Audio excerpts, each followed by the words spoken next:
আপনি যদি চান যে আপনার স্বামী শুধুই আপনাকে ভালোবাসুক, তাহলে কিছু কথা আপনাকে মেনে চলতে হবে। প্রথমত আপনাকে আপনার স্বামীর চোখে চোখ রেখে কথা বলতে হবে। আপনি আপনার স্বামীর সামনে পরিপাটি সেজেগুজে ভালো হয়ে থাকবেন। তার সামনে সবসময় পরিষ্কার পরিচ্ছন্ন হয়ে থাকবেন। কিছু মহিলা আছে যারা বাইরে যাওয়ার সময় খুব সেজেগুজে যায়, অথচ বাড়িতে কাজের বুয়ার মতো থাকে। এগুলো একদমই করা যাবে না। আপনাকে বাড়িতে খুব সুন্দর হয়ে থাকতে হবে, তাহলে আপনার স্বামী এগুলো খুব পছন্দ করবে। আপনি কখনোই আপনার স্বামীর সামনে শ্বশুরবাড়ির লোকেদের নামে অভিযোগ করবেন না, কারণ সে পছন্দ করবে না। কারণ সে তার পরিবারের লোকদের নিয়ে খুবই সেনসিটিভ। আপনি যদি সেই অভিযোগগুলো তার কাছে করেন, তাহলে সে আপনার উপর বিরক্ত হবে।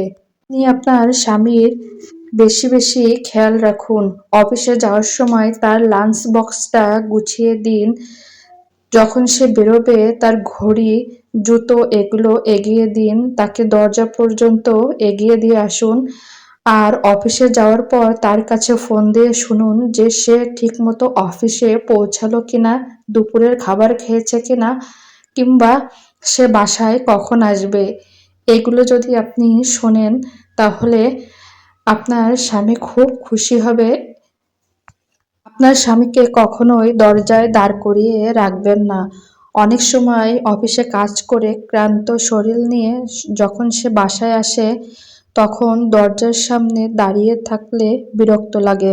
হয়তোবা আপনি তখন মোবাইলে ব্যস্ত বা কোনো অন্য কাজে ব্যস্ত থাকবেন, কিন্তু সে যখনই আসবে তাড়াতাড়ি চেষ্টা করবেন দরজাটা খুলে দেওয়ার। আপনি আপনার স্বামীর সাথে যখন কিছু সময় কাটাবেন, তখন ফোনে একদমই ব্যস্ত থাকবেন না। শুধু সেই সময়টুকু তার জন্যই রাখবেন। ফোনে ব্যস্ত থাকলে এতে আপনার উপর আপনার স্বামী খুব অসন্তুষ্ট হবে। আপনি চেষ্টা করবেন যখন আপনার স্বামী অফিস থেকে এসে নিরিবিলি সময় থাকবে, তখন আপনি আপনার সমস্ত কাজকর্ম তাড়াতাড়ি শেষ করে চেষ্টা করবেন স্বামীর সাথে সেই সময়টুক দেওয়া, তার সাথে কথা বলার চেষ্টা করবেন। এই কথাগুলো মেনে চললে আপনার সাথে আপনার স্বামীর সম্পর্ক খুব ভালো থাকবে।